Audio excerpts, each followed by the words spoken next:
Okay, so despite the chaos, people tolerated their experiences. And we're going to go back to the Arizona community so that we can understand something with regards to them and facing the racialization process, because again, acute disillusionment can rob life of its meaning, so you have to find something from within by which to uplift you.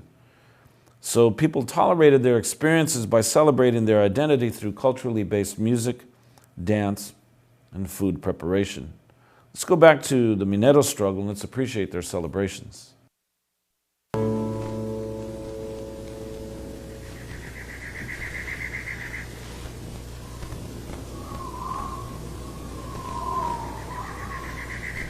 To survive in this hostile environment, the Mineros turned inward, looking to each other for help and support.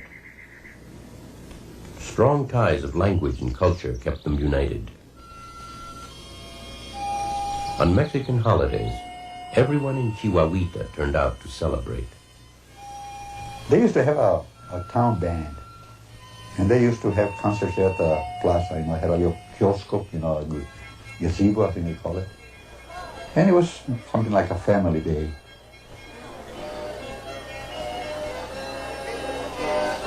The big fiesta was on the 16th of September, Cinco de Mayo. They used to have games and contests and races and boxing matches. They used to have what they called charrascas, which was house parties. They had a regular orchestra, violin, guitar, and maybe a bass. We used to have good orchestra. Very good music. Besos y cerezas. You never heard that, did you?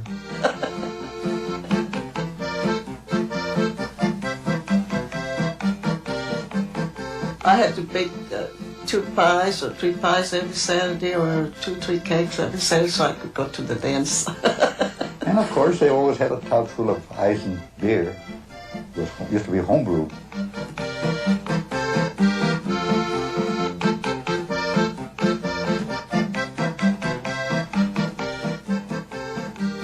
The kids used to go there and stand out on the porch and look inside, look at the grown-ups dancing and kicking up quite a storm. They were really dancers. We wear long dresses. What you're talking about long dresses.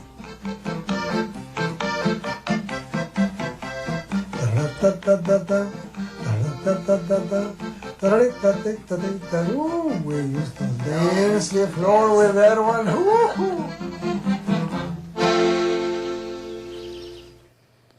All right, so we can appreciate how Mexicans adjusted to the racialization process, because they would organize community celebrations respecting their heritage. Music, dance, food were created for their delight. But then struggles appeared. And we're going to learn about a very important deportation. And again, we're going to appreciate something about the process of change, and we're going to emphasize later on, but this is known as the Bisbee deportation. Now again, there's the great socialist tradition of the European immigrant worker. There's the socialist tradition of the Mexican worker. So let's appreciate how the tradition of the socialist tradition is going to find fruition in the organizing efforts of one of the most important labor unions of the early 20th century.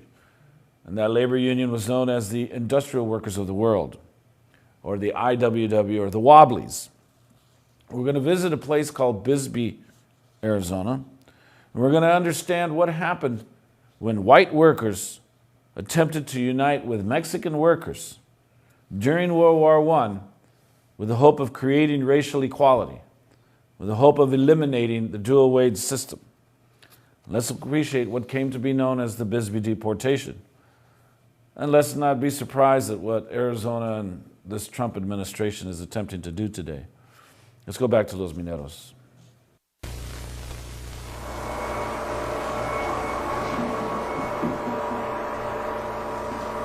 By 1915, a new union had entered Arizona. The International Workers of the World, better known as the Wobblies, were motivated by socialist ideals and dedicated to the overthrow of capitalism. The IWW was looked upon as being a radical movement made up of unpatriotic Americans who were suspect of having communistic tendencies. The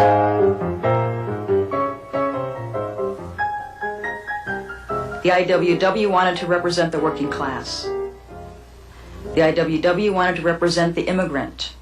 And the IWW especially wanted to represent the Mexican immigrant. The demand was that everyone be treated equally on the job. The men of the union were demanding that they be recognized and there be no discrimination against anyone because of race, religion, or national origin. World War I brought the Mineros, the Wobblies, and the mining companies into a sharp confrontation. With the country at war, the demand for copper rose astronomically. In 2 years, the price of copper had jumped from 13 cents to 27 cents a pound. By 1917, Phelps Dodge reported a 218% increase in net profits. The workers saw none of this in their paychecks. On June 27, 1917, in nearby Bisbee, 4,000 workers demanded higher wages and an end to the dual-wage system. Boasted by the support of large numbers of Mineros, the Wobblies called a strike, war or no war. Walter Douglas, president of Phelps Dodge, had no patience for the demands. Those who are not for us are against us. The strikers are getting further and further outside the citizens of this country who place devotion to flag above every other consideration. An infected sore may well become a cancer if it is not cut out. Walter Douglas. Phelps Dodge quickly retaliated. They put the story out that the miners tunneled underground, that they were German spies, and they were going to blow up the Bisbee post office. The mining company took over the telephone company, the Western Union. They put guards on all incoming and outgoing traffic. You could not come into Bisbee and you could not get word out without mining company permission. Early on the morning of July 12, 1917, vigilantes armed by Phelps Dodge arrested 2,000 strikers. At gunpoint, the prisoners were marched into the downtown plaza. Those who pledged loyalty to the company were released. Everyone else was marched to the edge of town. My father was operating a jitney service. That was a long-distance taxi and a local taxi, too. His customers, I assume, would have been mostly the miners. When they started running the people out of town, they came and got him early in the morning.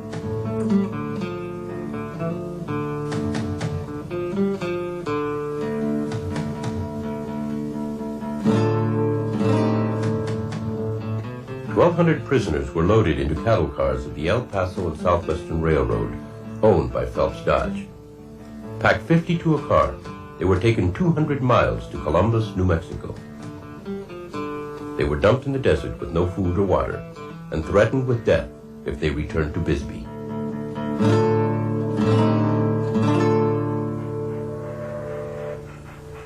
Phelps Dodge announced, "Any talk of their coming back is nonsense.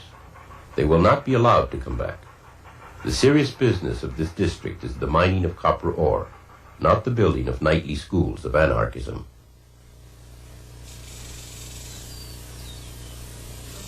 A year later, a commission appointed by President Woodrow Wilson condemned the Bisbee deportation as it came to be known. It was called a grave violation of the law and the Constitution. Unions would not return to Arizona for 25 years. Well, all you got to do is get the public stirred up, and freedom is out the window. What is it? Eternal vigilance is the price of liberty. And if you're not eternally vigilant, you're going to lose your liberty. And the Mexicans didn't have any to begin with, and the rest of them didn't have much more, as a matter of fact.